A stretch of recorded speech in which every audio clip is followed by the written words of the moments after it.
kind of impromptu sports office on location at the Hard Rock Casino, sitting here with Archie Manning and, of course, Lawrence Gilligan. And, you're a popular figure for football, and your two sons are playing. Did this thing work out like how you saw it would work out? I mean, did you ever think it would happen like that? No, never envisioned that. We just tried to raise kids. I was playing football in New Orleans, and we were blessed with 3 boys.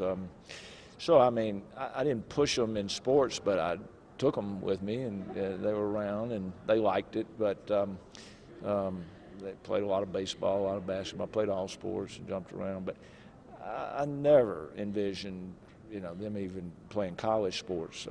I think it's good for youngsters if they like athletics to participate at a young age or through high school. I think it gives kids a lot, it occupies their time, and there's so many life lessons to learn in athletics. But for them to, and then my oldest son, Cooper, when he was about a sophomore in high school, he said, "I want to play college football." And it kind of scared me, really, and immediately, immediately I said, that's Division III. That's a good one. I mean, I believe those guys have more fun than the other guys. I was kind of getting him ready, if he's not good enough, but he worked real hard at it.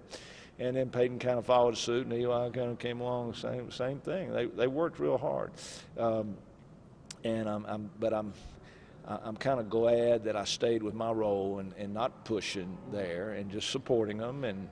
But gosh, we never.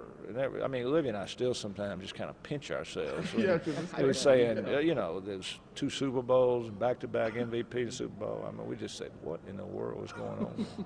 Did you feel that that they maybe have pushed themselves, being so competitive as kids? They did. They were really competitive. My oldest son, Cooper, and Peyton were just 2 years apart. And they I don't know if you call it competing or fighting. I mean, that's what brothers do. And then a real special time, they played together when Cooper was a receiver, so he was an all-state receiver. And then his senior year, Peyton won the quarterback job, so they played together. And that was a special time. And then Eli, I always felt like, Eli was 5 years back. So when we were taking them to so many baseball games and basketball, we'd just drag Eli along. And I'd tell Olivia, I said, Eli is not going to like sports. We're kind of forcing him to go and sit at these games and everything. I said, he is not going to like it. And he never said much. Eli was kind of quiet type. And lo and behold, he came along. He just kind of followed the same pattern. Played the same thing, started playing quarterback.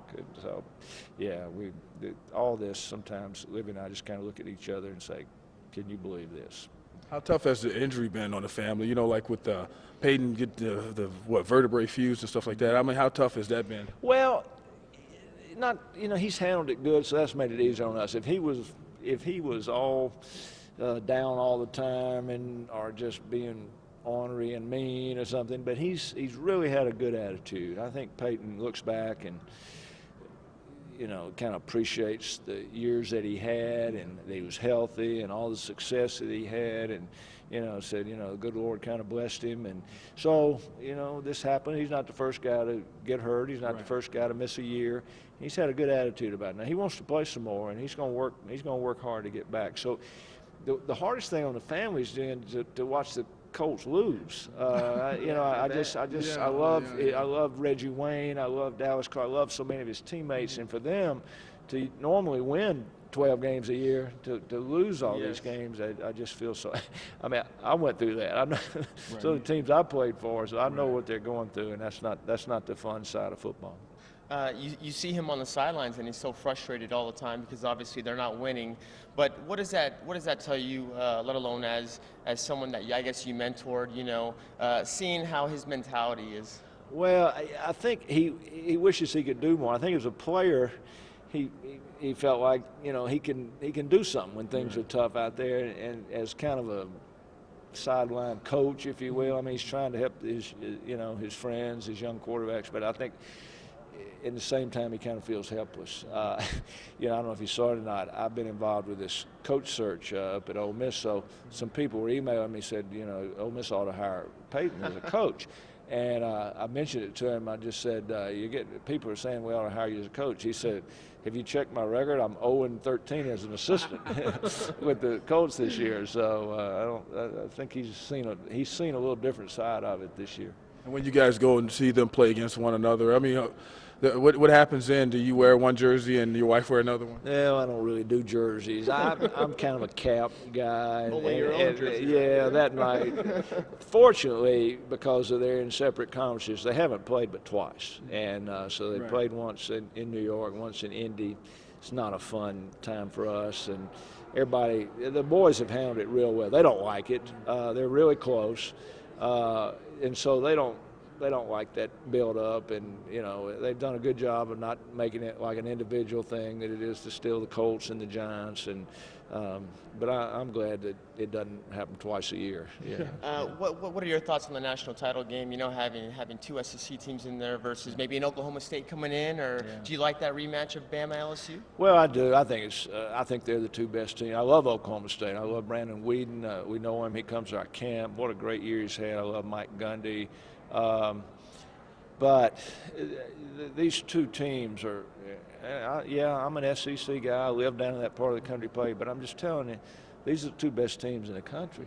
Their defenses are so good. We don't see a lot of defense in college football anymore. I mean, wide open attacks.